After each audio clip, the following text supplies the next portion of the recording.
मेरा क्वेश्चन है, there is always a war between mind and heart, and sometimes you know कि ये गलत है, बट फिर वही अंदर से आता है कि नहीं यार कर लेना चाहिए. Sometimes you are like not decidable कि ये चीज़ सही है या गलत है, दिमाग कुछ और कह रहा है, दिल कुछ और कह रहा है. तो सर उस टाइम क्या करना चाहिए, क्या सुनना चाहिए और क्या मानना कि चाहिए? मतलब दिल की सुने या दिमाग की सुने. तो इसको हम एक और तरीके से भी बोल सकते हैं इस टॉपिक को, how to stop being an emotional fool. सही लग रहा है टॉपिक? सारे कह रहे सर यही तो है हम. सबने यस सर बोल दिया. कितने चाहते हैं ये आज के सेशन का टॉपिक? सब चाहते हैं. अरे वाह, let's give a big hand for her. Please. Topic हमको मिल चुका है. Topic is how to stop being an emotional fool. तो सबसे पहले देखते हैं इमोशनल होना क्या बुरा है. ये बुरा नहीं है. ये जो वर्ड है इमोशन, इसी में इसका मीनिंग है. You can call it as energy in motion. लेकिन अगर वो एनर्जी अनकंट्रोल्ड वे में चलने लग जाए तो क्या होगा? एक है एनर्जी आपके कंट्रोल में है, इमोशंस आपके कंट्रोल में है. एक है आप इमोशंस के कंट्रोल में हो. कैसी होगी इस बंदे की लाइफ जो इमोशंस के कंट्रोल में है? खत्म ही खत्म है जी. मतलब एक मिनट में वो एक्साइटेड हो जाएगा, अगले मिनट में डिप्रेस्ड हो जाएगा. जब जरूरत से ज्यादा खुश हो जाएगा तब भी रायता फैलेगा. जरूरत से ज्यादा खुश हो जाते हैं तो कमिटमेंट नहीं करने लग जाते उल्टे सीधे. पूरी की पूरी रामायण को अगर आप समझने की कोशिश करोगे तो सारी जो प्रॉब्लम्स हुई उसकी जड़ क्या थी? सीता. अरे नहीं, सीता जड़ थी.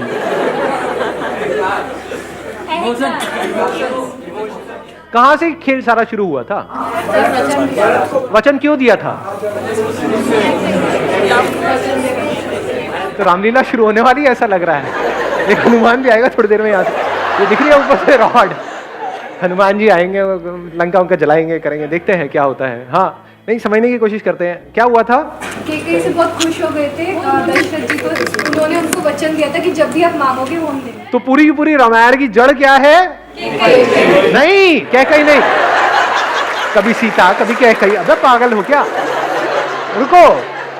दशरथ जी जरूरत से ज्यादा खुश हो गए थे, इमोशनल हो गए थे, और जरूरत से ज्यादा खुश होने के बाद में उन्होंने उसको कुछ ऐसा कह दिया जिसके बाद में ये पूरी की पूरी रामायण शुरू हुई.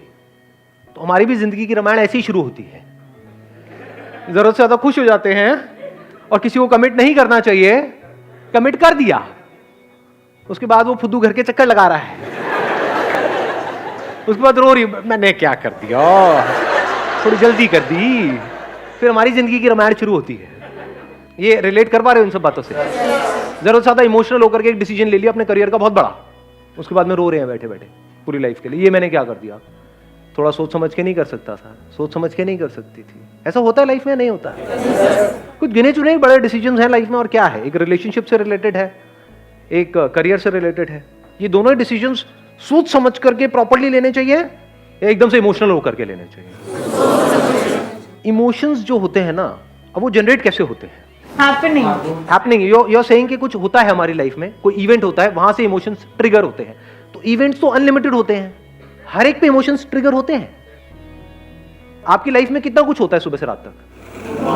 बहुत कुछ होता है. क्या हर जगह पे एक्साइटेड हो जाते हो, हर जगह पे डिप्रेस्ड हो जाते हो, या कभी होते हो कभी नहीं होते हो? तो उसका कॉज बाहर है या आपके अंदर है? इसको आराम से समझना. यही हमारी सबकी गलतफहमी है. हम सोचते हैं इमोशंस बाहर से जनरेट होते हैं, बाहर से नहीं होते. फॉर एग्जाम्पल, किसी गाड़ी का आपके माइंड में डिजायर पड़ा हुआ है और वो डिजायर बहुत स्ट्रांग है और वो गाड़ी आपके सामने आएगी तो आप इमोशनल नहीं हो जाओगे? और अगर वो डिजायर है ही नहीं तो ऐसी 1000 गाड़ियां भी आपके सामने से निकल जाएगी, कुछ भी नहीं होगा. ऐसे ही जिस तरह की आपने मूवीज देखी है, करी है, ये है वो है, उससे रिलेटेड इमेजेस बन जाती है हमारे माइंड में. प्रिंस चार्मिंग, एकदम से वो सामने आता है तो क्या होता है? दिमाग काम करना बंद नहीं कर देता है. बाहर से हम अपने आप को बड़ा काम एंड कंपोज दिखा रहे होते हैं, अंदर ही अंदर क्या चल रहा होता है? अरे मजा आ गया. ऐसी फीलिंग्स होती है, नहीं होती? ओबे देखो देखा देखा, पलट पलट पलट पलट पलट पलट पलट. ये खेल शुरू नहीं हो जाता है. उस वक्त क्या होता है? दिमाग काम करना बंद नहीं कर देता है. अब जैसे जैसे वो डिजायर पूरा होता है तो हमारे अंदर ग्रीड नाम का एक इमोशन पैदा होता है। ग्रीड सिर्फ चीजों से रिलेटेड नहीं होता, लोगों से रिलेटेड भी होता है। लालच आता है, और अगर उसमें कोई रुकावट आती है तो क्या होता है? पता लगा आपको, वो आपको नहीं देख रहा, आपकी फ्रेंड को देख रहा है, तो क्या होता है? गुस्सा आता है, जेलसी होती है। तो इस सबकी जड़ क्या है? उनके इमोशंस उनके ऊपर हावी हो जाते हैं। अब इस डिजायर की प्रॉब्लम समझ पा रहे हो? क्योंकि ये डिजायर्स, मजे की बात क्या है, हम सबके अंदर बन जाते हैं, आपने बनाए नहीं है। ऐसी गलतफहमी होती है आपको कि मैंने चूज किए हैं। चूज नहीं किए हैं। जैसी आपकी अपब्रिंगिंग है, जैसा फैमिली बैकग्राउंड है, जैसा फ्रेंड सर्कल है, जो सुबह से रात तक आप देखते रहते हो, जिस तरह की एड्स देखते हो, जिस तरह की मूवीज देखते हो, जिस तरह के सीरियल्स देखते हो, उसके हिसाब से डिजायर्स बनने लग जाते हैं, जो हो सकता है शॉर्ट टर्म में तो आपके लिए अच्छे हैं, लेकिन लॉन्ग टर्म में आपकी धज्जियां उड़ाने वाले हैं। तो क्या हो अगर ये जो डिजायर्स हैं, इसको आप खुद चूज करो, खुद प्लांट करो। जैसे एक सीड नहीं है, क्योंकि हो सकता है वो जो डिजायर्स पड़े हुए हैं वो कैक्टस के जैसे हैं कि वहां मरना ही मरना है। क्योंकि डिजायर्स आपको लगता है, अब ये बहुत बड़ी गलतफहमी है, इसको देखने के लिए थोड़ी सी समझ चाहिए, कि आपको लगता है कि हम खुद चूज करते हैं अपने डिजायर्स। आप नहीं करते हो। मार्केटिंग की पूरी एक दुनिया है।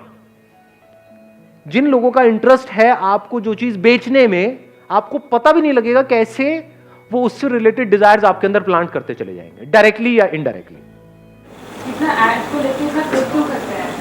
एड्स को लेके क्या करते हैं? सबको अपनी पड़ी है जी, एज सिंपल एज दैट। लोग क्यों करते हैं? मतलब लोग कचरा भी बेचने के लिए क्यों तैयार है?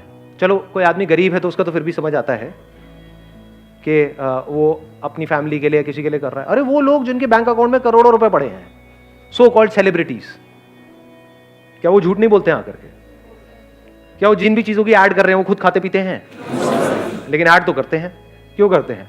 पैसा दो, कुछ भी बुलवा लो, बट पैसा तो उनके पास में है, फिर क्यों करते हैं? लालच है जी। फॉर एग्जाम्पल, आपको क्रिकेट का शौक है, तो आपका कोई आइडल है, उसने आकर के बोल दिया कि ये खाओ, चाहे वो उसको हाथ भी ना लगाए खुद, ना अपने बच्चों को खिलाए, ना अपनी बीवी को, किसी को ना खिलाए, लेकिन अगर उसने आकर के बोल दिया कि ये खाओ, तो क्या होगा? आपका दिमाग वहां पर बीच में आएगा? ये इमोशंस आपके ऊपर हावी हो चुके हैं। अभी मैं एक स्कूल में गया था सेशन करने के लिए, एक गवर्नमेंट स्कूल था, 6th-7th के बच्चे थे। सेशन करा मैंने, उसके बाद मैं लंच ब्रेक में उनके साथ में बैठा खाना वाना खा रहा था। उसमें से एक बच्चा आया, आकर के कोई चीज़ मेरे को दी, सर ये खाओ बहुत बढ़िया है। मैंने कहा ये सब मैं नहीं खाता। कहते लेकिन सर ये तो बहुत बढ़िया है। मैंने कहा तुम्हें किसने कहा बढ़िया है? कहते सर उन्होंने कहा है। मैं कहा उन्होंने, वो तुमसे मिले थे? नहीं सर मिले नहीं थे, उन्होंने टीवी में कहा है। उसके बाद मुझे करीब 1 घंटा लगा उस बच्चे को बैठ करके समझाने में कि वो तुझे झूठ बोल रहे हैं। उन्होंने कहा वो झूठ क्यों बोलेंगे, वो तो बहुत अच्छे इंसान है, उनको तो सब इतना मानते हैं, मेरे पापा मम्मी भी इतना मानते हैं, वो झूठ क्यों बोलेंगे, वो मेरे से झूठ क्यों बोलेंगे? फिर मुझे बहुत देर लगी, उनके मैंने YouTube पे कुछ इंटरव्यूज निकाले, वो दिखाए। मैंने कहा देखो ये खाते हैं ये, और ये बताते हैं कि ऐसे ऐसे, एक चावल का दाना भी एक्स्ट्रा नहीं खाते हैं सुबह से रात तक, ऐसी डाइट लेते हैं, तब जाकर के वो आज इस लेवल पे है। उन्होंने काफी जगह बताया भी हुआ। फिर मैंने कुछ और उनको क्लिपिंग्स दिखाई YouTube से निकाल करके। एक एक्ट्रेस है जो तरह तरह की एड्स करती है, अगेन नाम नहीं लूंगा, अगेन, तो उसकी एक क्लिपिंग दिखाई जहां पर एक टेलीविजन शो में वो गई थी, वहां पर गलती से उसकी चाय में किसी ने चीनी डाल दी, चाय में या कॉफी में, मेरे को क्या पता। तो उसकी चाय में या कॉफी में किसी ने चीनी डाल दी, तो वहां पे बहुत उल्टा सीधा उसने बोला उस पर्सन को भी और चीनी के बारे में भी। और वो जिस तरह की एड्स कर रही है, that is all loaded with sugar, chemicals और पता नहीं क्या क्या। तब जाकर के उन बच्चों को ये रियलाइज हुआ कि एक्चुअल में ये लोग झूठ बोल रहे हैं, नहीं तो वो ब्लाइंडली फॉलो कर रहे हैं। ये छोटी प्रॉब्लम नहीं है, बहुत बड़ी प्रॉब्लम है। जो बच्चा उनको फॉलो कर रहा है, जिसने उसको आइडल बनाया हुआ है, उसको नहीं पता है कि वो खाना गलत है, उसके लिए तो उन्होंने बोल दिया। बिल्कुल ऐसा है जैसे भगवान ने कुछ बोल दिया, उसके लिए तो आइडल है ना। तो उस बच्चे को नहीं पता है कि उसके लिए वो गलत है, उनको तो पता है ना कि उसके लिए गलत है। सर लेकिन बोलते हैं कि आप जितना गलत, मतलब माइक देना एक मिनट। सर मतलब अगर काम करते हैं, अगर हमसे कोई गलती हो जाती है तो कहते हैं ना कि आप गलती से ही सीखोगे, अगर आप सारी चीज़ें सही करते जाओगे तो आप सीखोगे कैसे। तो जैसे हम लोग भी बहुत सारी गलतियां करते हैं तो उससे हमें सीख मिल जाती है कि अच्छा हमें एक बार धोखा मिल गया तो हम दोबारा ये चीज़ नहीं करेंगे। तो सर हमें गलतियां करते रहना चाहिए, मतलब हाँ ऐसे सीखते रहना चाहिए। तो ये क्या मतलब सर? अब होता क्या है, मेरे अलग अलग सेशंस में आप अलग अलग बातें सुनोगे, अंदर अंदर सबकी खिचड़ी बनती चली जाएगी। क्योंकि एक सेशन में मैं बोलूंगा कि हम अपनी गलतियों से ही सीखते हैं, जिसने गलती नहीं करी उसने क्या किया। इसका मतलब ये थोड़ी कि हम गलतियां ही करते रहें। देखो, समझदार कौन है? जो बार बार गलती करे और फिर भी उससे ना सीखे, वो समझदार है। या बेवकूफ है, या महाबेवकूफ है? महाबेवकूफ। एक ही गलती को 10 बार करे। दूसरा बंदा जिसने गलती करी उससे सीख लिया, उसको समझदार कहेंगे या बेवकूफ कहेंगे? समझदार है। तीसरा बंदा जो गलती करने से पहले ही औरों की गलतियों से सीख जाए और वो गलती करे ही ना, वो वाली गलती ना करे, वो उसको क्या कहोगे? महाबेवकूफ या महासमझदार? महासमझदार। गलतियां दो तरह की होती है। एक है छोटी मोटी गलती कि आप गए यहां से, ध्यान कहीं और था, अंदर ख्यालों में खोए हुए थे, कहीं टक्कर हो गई टड़क करके ऐसे, मतलब, और थोड़ी सी लग गई चोट, 5-7 दिन के लिए दर्द हो रहा है। लेकिन ये भी तो हो सकता है कि वो गलती अगर आपने कहीं मेन रोड पे, सड़क पे करी और टक्कर हुई किसी ट्रक से, तो अब क्या सीखोगे वहां पर? सीखने के लिए रह क्या जाएगा? समझ गए ना? गलतियां दो तरह की है। एक छोटी मोटी गलती है, बड़ी गलती है। तो बड़ी गलती किससे कनेक्टेड है? बड़े डिजायर से कनेक्टेड है। जितने ज्यादा डिजायर होंगे उतना ही फड़फड़ाए हुए होंगे। मैं ये सब जो भी बोल रहा हूं अपनी लाइफ के पूरे एक्सपीरियंस के बेस पे आपसे बोल रहा हूं। तो अगर आप महासमझदार हो तो मेरी बातों से ही सीख लोगे, महाबेवकूफ हो तो कभी नहीं सीखोगे। समझ गए?